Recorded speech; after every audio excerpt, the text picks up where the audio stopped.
Então, eu terminei o Cálice de Fogo ontem, gente. Por conta de histórias assim, tão complexas, tão intrincadas.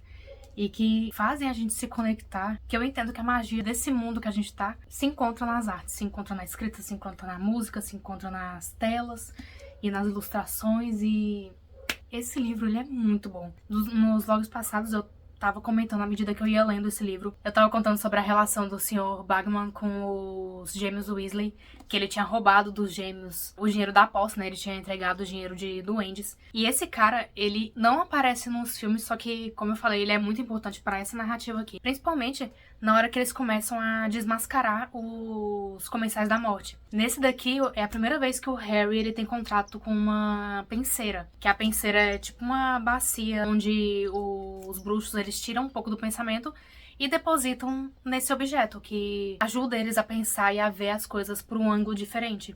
E o Dumbledore ele usa bastante isso. E desde que começou o ano, o Harry tava tendo muito problema com a cicatriz dele. Ele tava sentindo muita dor na cicatriz. E isso vinha sempre depois de um sonho com o Voldemort. E um sonho muito vívido. Na primeira vez que ele teve esse sonho, ele mandou uma carta pro Sirius e o Sirius falou: se você tiver de novo, me avisa e avisa o Dumbledore. Procura ele. E foi o que o Harry fez na segunda vez que ele teve esse problema. Ele foi procurar o Dumbledore e o Harry chegou lá na sala do diretor, bem na hora que tava o Moody, o Dumbledore e o... como é que é o nome? O Fudge discutindo o desaparecimento das pessoas no ministério. Vocês estão vendo aquilo ali? Ô Gaston, desce devagarinho. Desce.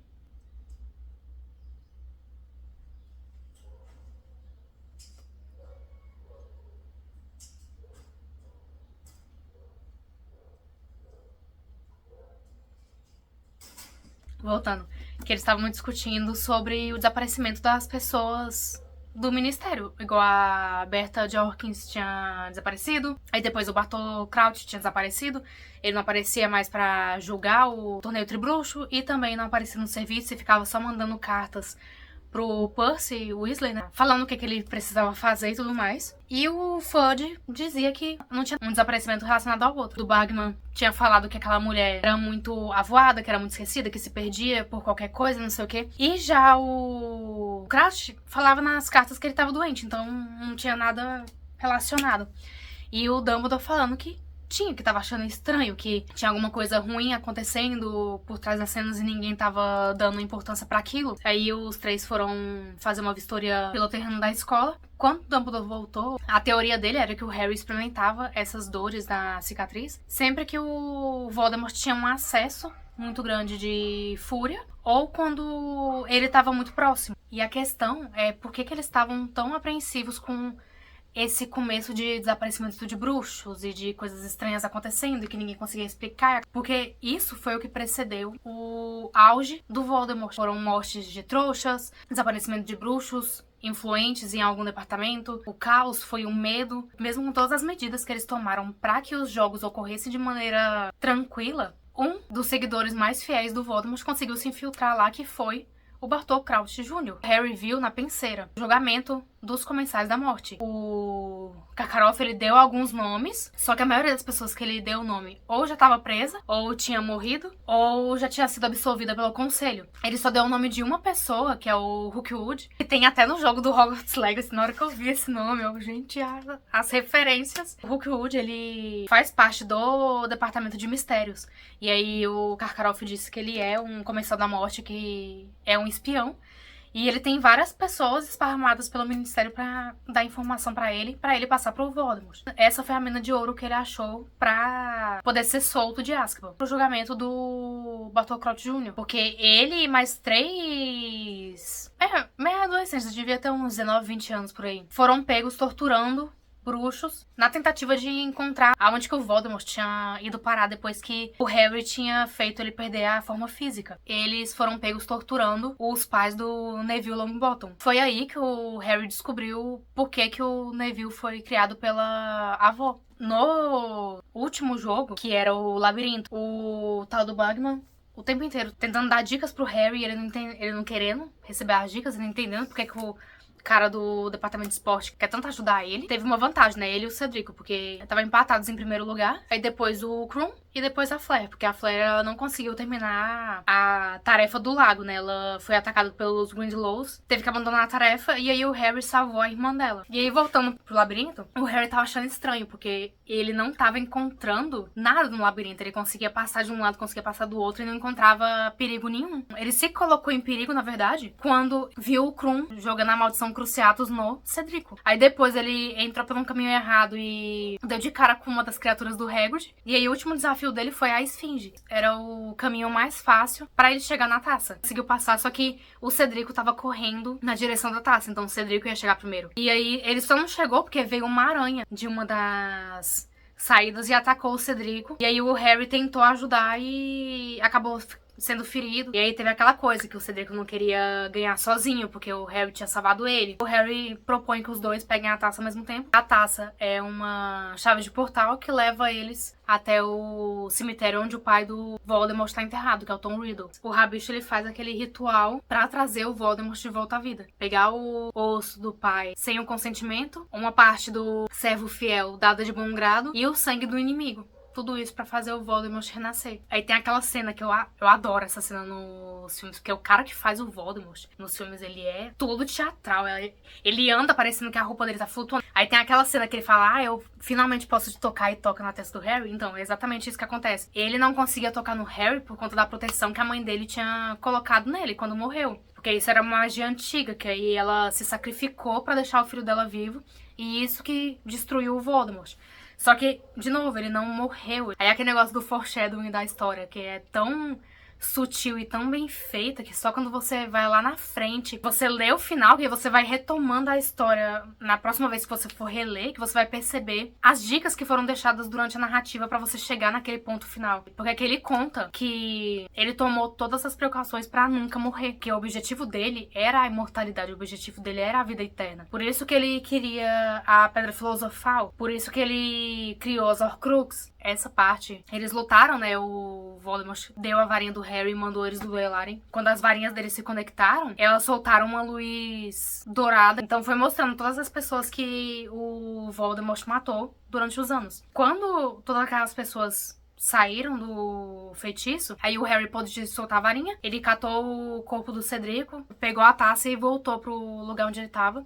Aí ele descobre que o Moody não é o Moody. Quando o Harry tá com o Dumbledore e o Sirius, ele conta o que aconteceu lá no cemitério. E aí o Dumbledore, ele ri. Ele dá um sorrisinho, assim, de vitória na hora que o Harry conta que agora a proteção que o Harry tinha tá no Voldemort. Eu nem lembro se essa frase tem no livro ou se é uma coisa dos filmes.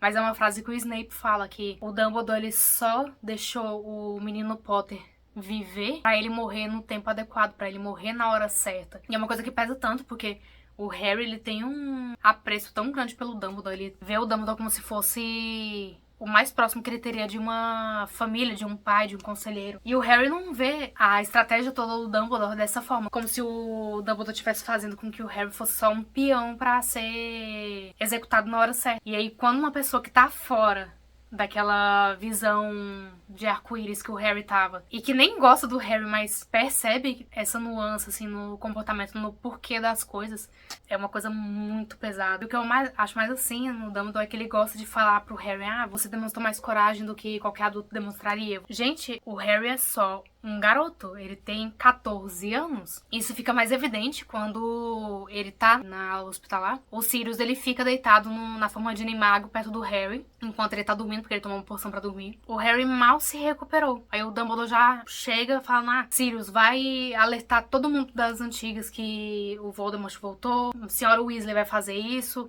Gui vai fazer aquilo. E aí o menino fica ali de novo sozinho, ele só quer daquele carinho que ele sempre ansiou de família, que ele agora tem com o padrinho dele. E aí ele não consegue nem ficar um tempo certo com o padrinho, porque o padrinho dele já tem que fazer outras coisas. E isso é muito triste, quando ele queria pedir pro Sirius ficar, só que aí o Sirius fala, você entende que eu tenho que ajudar, né, que eu tenho que fazer o que eu posso agora. Aí o Harry fala, não, eu entendo. E aí o Sirius vai embora e a senhora Weasley, nossa, essa parte é uma que eu sempre choro quando eu leio esse livro, que é quando ela abraça o Harry, e aí ele pensa que ele nunca foi abraçado por alguém daquela forma. É muito triste. E aquele negócio, ele é só uma criança, ele não deveria ter que ser tão forte, assim. Esse é o apelo da narrativa inteira, que é um menino que foi forçado a se mover, foi forçado a ser forte. Porque ele tá sempre em perigo. Todo ano acontece alguma coisa, todo ano alguma coisa tentando destruir ele. Esse livro, 5 Corações e Infinito e pra sempre. E eu sei que toda vez que eu ler essa narrativa, eu vou prestar atenção em coisas novas e apreciar mais a magia e o trabalho mesmo que foi colocado nessas narrativas. E é muito bom, assim, poder sempre voltar pra esse mundo e me sentir em casa. Mas é isso. Deixa eu colocar ele de volta aqui no lugarzinho dele. Que eu tô colocando os livros lidos aqui agora. Eu não vou pegar o... Qual que é o nome dele? A Ordem da Fênix. Esse daqui, que é o 5º livro. Eu não vou pegar ele pra ler agora, porque eu vou ler A Criança Amaldiçoada. Que é esse daqui. Porque A Criança Amaldiçoada, ela é uma narrativa que é da época dos filhos do Harry. Então a gente já tá avançado na história. Só que eu não lembro agora o porquê eles resolvem mexer com o tempo e voltar na época do torneio Tribruxo pra poder salvar o Cedric. Junta o filho do Harry e o filho do Malfoy, que eles são melhores amigos, pra salvar o Cedric na época do torneio Tribruxo. Então, como eu já terminei o livro do torneio Tribruxo, eu acho que vai ser muito melhor eu ler esse livro aqui pra entender a mentalidade dos meninos de voltar no tempo e salvar o campeão que foi morto nessa época. Esse livro aqui eu não preciso nem falar. Cheio de controvérsias. Pessoas ou amavam ou odiavam por conta do que é trazido aqui, que são mundos paralelos. Ele mostra alternativas à realidade principal do livro. Então essa vai ser a 2ª vez que eu vou ler ele, se eu não me engano. Eu sei que eu vou amar, porque eu já amei ele da primeira vez que eu li. A narrativa dele é em formato de peça. Ele é parte 1 e 2 aqui nesse material, ele é de capa dura. É uma pena porque essa peça ela não foi gravada para ser distribuída para as outras pessoas que não puderam ir a Londres e ir aos lugares onde essa peça estava sendo feita. Então, quem assistiu, assistiu. Quem não assistiu, não vai assistir mais, porque ela não tem cartaz. E eu não sei se algum dia eles vão disponibilizar essa narrativa pra gente ver. Mas eu vou ler só mais tarde, porque eu vou terminar de editar o vloguinho 20. É que ele já tá todo editado aqui, eu já coloquei música. Aí eu só vou assistir ele de novo aqui, pra eu já exportar e fazer thumbnail, botar no canal e tudo mais.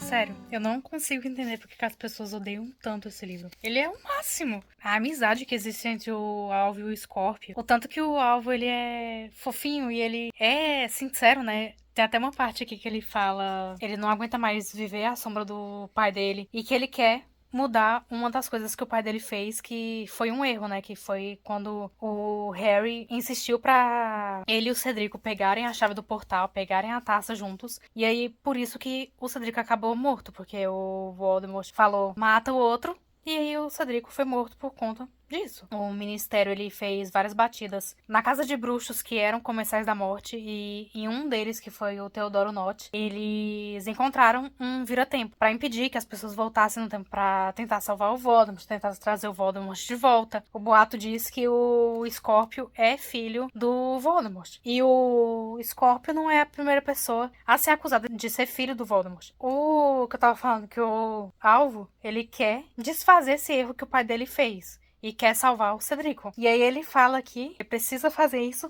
e que ele precisa da ajuda do Scorpio, porque sem ele tá ferrado. O Alvo, ele é o filho do meio, né? Tiago, que é o mais velho. O Alvo, Severo Potter, que é o do meio. E a Lilian Potter, que é a caçula deles. Dos 3... o que sente mais que ele não tá no lugar que ele devia estar é o Alvo. Um Potter que foi para a Nação Serina. Potter que não sabe voar, que não é bom no quadribol, que não foi escolhido e que não se interessa pelas coisas que o pai dele se interessa. Então as pessoas falam mal do Alvo porque ele não é o pai dele. E isso é bem complicado para uma criança que cresce à sombra do pai, cresce à sombra da grandeza do que o pai dele fez. O Harry também cresceu à sombra da grandeza do pai dele. Só que ele tava à altura do desafio, ele tava à altura do que o pai dele fez. Então, o Harry, ele excedeu as expectativas e o alvo não consegue fazer a mesma coisa. Ele se sente que não tá no lugar certo, que ele não faz parte daquilo. E ele até fala, e isso foi bem pesado. Ele e o Harry estão discutindo. O Harry fala, você tem que ser grato por pelo menos ter um pai. E aí o alvo diz que isso não é uma coisa pra se gabar, que ele não acha uma coisa ruim ter crescido sem um pai. Harry perguntar, você prefere que eu tivesse morto? Ele, não, eu só não queria ser seu filho. Ele, pois bem, porque eu também não queria ser seu pai. Gente, como que o Harry fala isso? Cara, uma coisa bem pesada, assim. E isso tudo foi porque o Amos Diggory, o pai do Cedrico, ele tá praticamente no leite de morte, né? Ele tá num asilo e tá sendo cuidado pela sobrinha dele. A única coisa que ele quer é trazer o filho dele de volta. Desejos de um velho moribundo. Então, pode não ter culpado o Harry na época pela morte do próprio filho, mas é uma coisa assim que vai corroendo a pessoa. Porque, né, o Harry era uma criança que não pôde salvar a outra. Mas eu gosto demais desse livro. Dar continuidade numa história que eu amo e trazer esse futuro do Harry, que era uma criança que não devia ter um futuro. O Dumbledore, ele fez tudo pra garantir que o Harry morresse no tempo certo.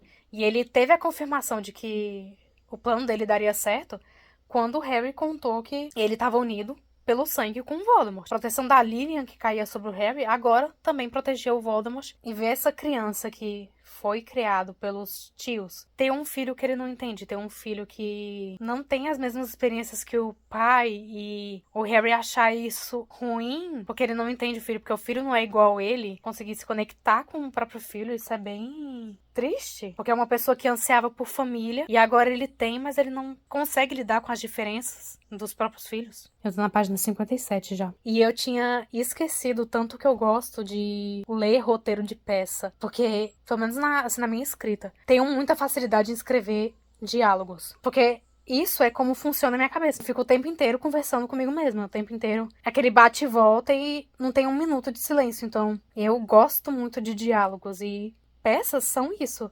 São diálogos com um trechinho ou outro falando como o ator vai estar se comportando, como que é o cenário que tá acontecendo em volta, porque esse livro ele passa, se eu não me engano, porque eu tô bem no começo, eles estão no 4º ano, passa por todo o período que os meninos vão ficar em Hogwarts. Então ele pula no tempo, assim, muito rápido. É bem fascinante ler uma estrutura diferente de uma narrativa que eu tô acostumada.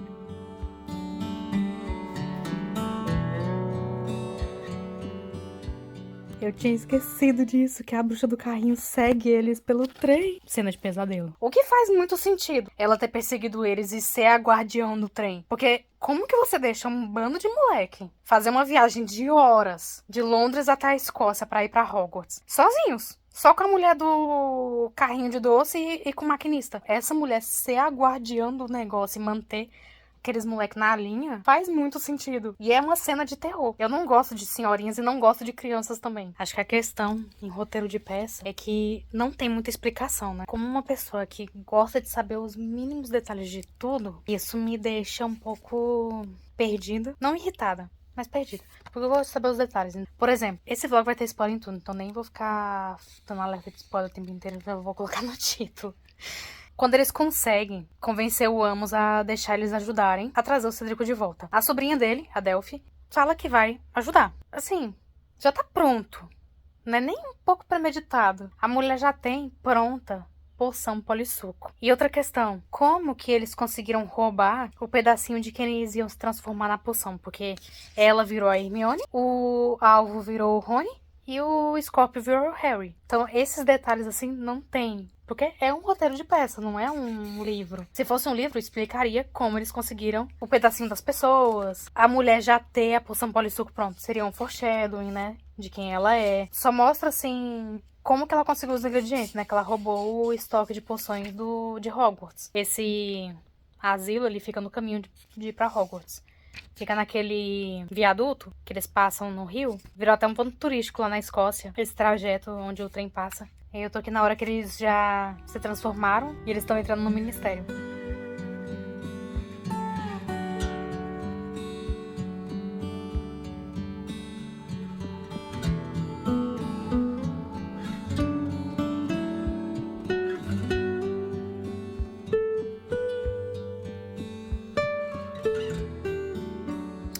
mal, eu vou ser bastante irritante durante esse vlog de leitura da Criança Amaldiçoada, porque tanto que o Draco gosta do filho dele. Podem falar o que for do Lúcio Malfoy, mas ele era um pai. Ele protegia o filho dele. Tudo que ele fazia era pelo filho, era pela família. E o Draco é a mesma coisa. E enquanto eles estão discutindo o que fazer pra encontrar os meninos, o Draco menciona que o filho dele é um seguidor, que ele não é um líder. Ele tem certeza de que se ele fugiu, que quem o induziu a fazer alguma coisa foi o alvo. E aí o Harry conta a discussão que eles tiveram e tudo mais. E o primeiro instinto dele é falar que se ia acontecer alguma coisa com o filho dele...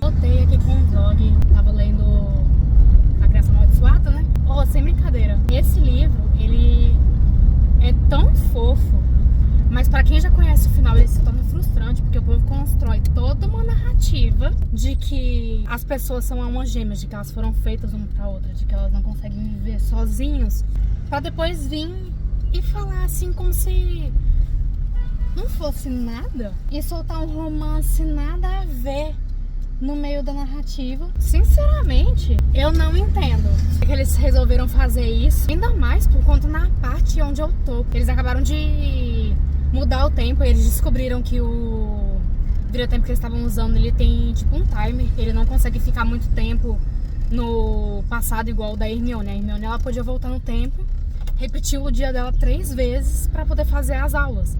Então não tinha um timer assim pra ela ter que voltar. Ela podia ficar o tempo que ela quisesse lá e ir repetindo o dia dela. E esse que eles estão usando, não. Dessa vez que eles voltaram, tentaram atrapalhar o Diggory na primeira tarefa, que era do dragão, né? Eles treinaram o feitiço Expelliarmus e tomaram a varinha do Cedrico, porque ele transmutou uma pedra num cachorro pra distrair o dragão e poder pegar o ovo. E aí, porque ele perdeu a primeira tarefa, ele só se esforçou ainda mais pra vencer na segunda. Então não deu certo deles fazerem o Cedrico desistir do torneio e perder. Ele ainda assim morreu e eles mudaram a história no quesito de que a prima do alvo, ela não existe, porque a Hermione e o Rony não se casaram. O que levou o Rony a enxergar a Hermione como uma menina foi o baile de inverno do torneio Tribruxo. E ela ir com o Victor Krum, que faz ele sentir ciúme. O problema, por que eles mudaram? Porque eles estavam vestidos com as vestes da Durmstrang. A Delphi, ela arrancou essas 2 vestes, sei lá, do além do inventário dela de jogadora. Eu não sei de onde que essa mulher tira essas coisas. Ela disse que ia fingir que era uma domadora de dragões. O Scorpio, ele já tava com ciúmes dela. E falou que não queria que ela fosse, que eles não precisavam dela. A Hermione, ela não aceitou ir com o Victor, porque quando eles estavam tentando desarmar o Cedrico, eles esbarraram nela. E aí ela pensou que o Victor tinha mandado os dois lá pra sabotar o campeão de Hogwarts. E aí ela foi com o Rony, só que foi com uma amiga. E aí o Rony, no meio do baile, foi dançar com a gêmea Parvati. E eles se casaram, tem um filho com a Parvati. Voltando pra aquela questão do que eu tava falando deles serem almas gêmeas e tudo mais, é porque, lembra que eles tinham fugido do trem? Quando eles voltaram, o Harry, ele teve um sonho de que eles estavam na Floresta Proibida, e aí ele encontrou o Agouro lá, que é o Centauro, e aí ele falou que o filho do Harry tava com uma mancha negra, assim, em volta dele, e aí ele botou na cabeça dele que essa mancha negra... Gente do céu. Ei, cachorrinho. Aí ele colocou na cabeça dele de que essa mancha negra era o Scorpio. E aí ele proibiu o filho dele de ficar com o Scorpio. E o Scorpio é o único amigo que o alvo tem. Então os dois ficaram completamente miseráveis. O modo como eles colocam tanto nos diálogos, o alvo falando com o Scorpio, ou as outras pessoas falando sobre os dois, e os textinhos, assim, falando o sentimento que eles estão sentindo naquele momento, pra mim, assim, narra muito mais do que só uma amizade, do que uma mera amizade. E eu digo isso porque soa bastante como a narrativa do Aristóteles e Dante. Eles construíram todo um negócio pra depois voltar atrás e não querer assumir. E pra piorar, eles ainda jogam um sempre aqui. Não, jogaram um sujo mesmo nessa parte. Deixa eu avisar a minha mãe que eu já cheguei. E quando eu chegar em casa eu vou continuar lendo. Eu já tô quase na metade do livro.